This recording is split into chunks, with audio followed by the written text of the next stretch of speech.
upstairs because the rest of my family went to sleep and it was quiet. But she's awake.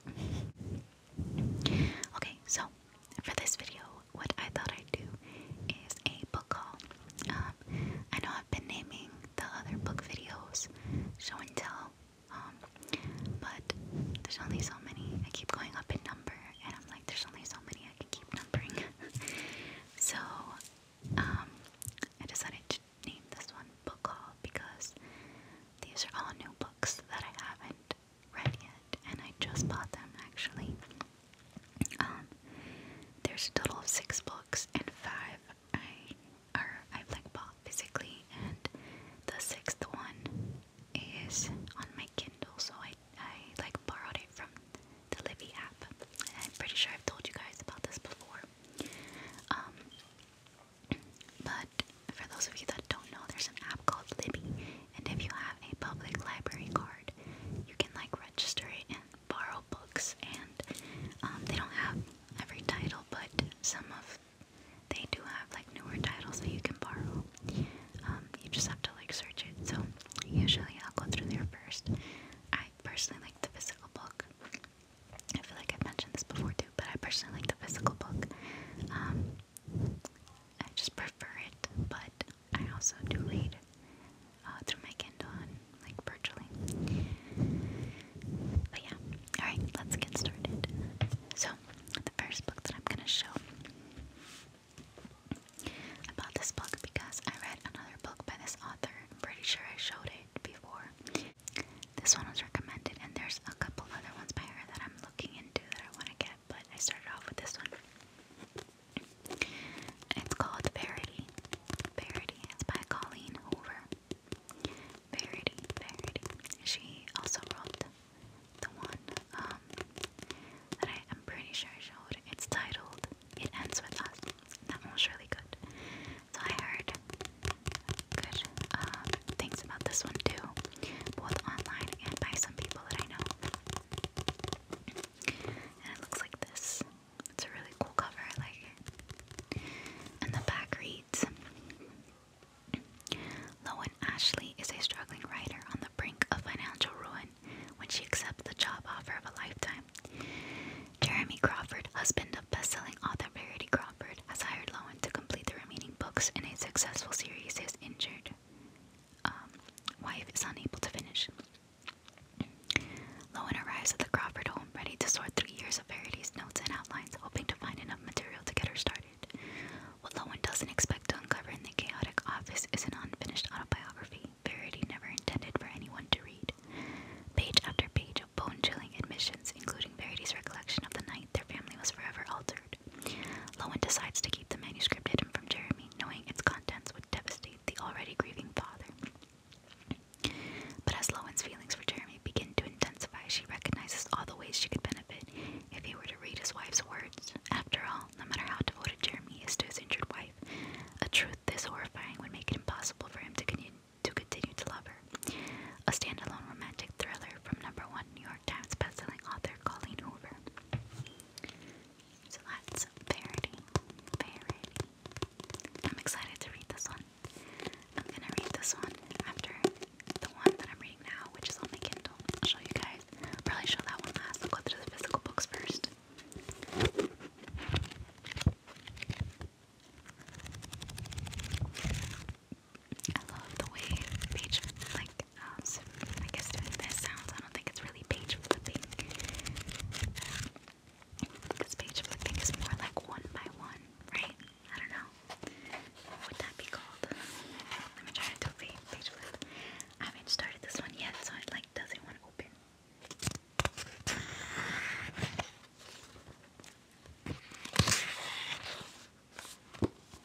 presents a riveting dystopian world, a thrilling superhero story, and an unforgettable heroine. So that's the first one.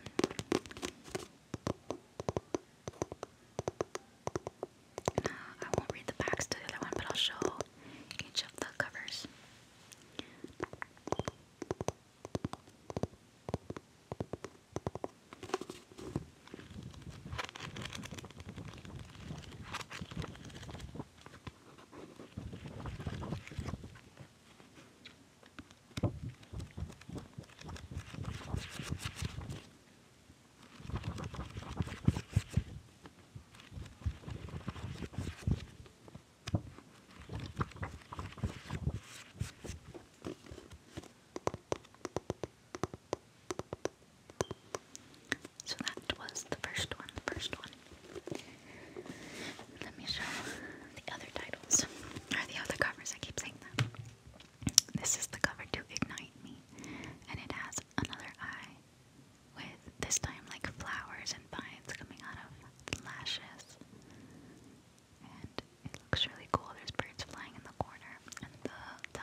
is the story of the boy Paul Atreides.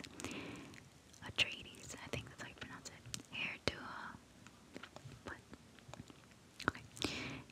Heir to a noble family tasked with ruling an inhospitable world where the only thing of value is the spice melange, a drug capable of extending life and enhancing consciousness.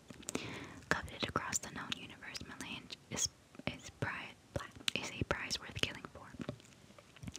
When House Atreides is betrayed, the destruction of Paul's family will set the boy on a journey toward a destiny greater than he could ever have imagined. And as he evolves into the mysterious man known as Muad'Dib, I think, he will bring to fruition humankind's most ancient and unattainable dream, a stunning blend of adventure and mysticism, environmentalism and politics. Dune won the first Nebula Award, shared the Hugo Award, and formed the basis of what is undoubtedly the grandest epic in science fiction.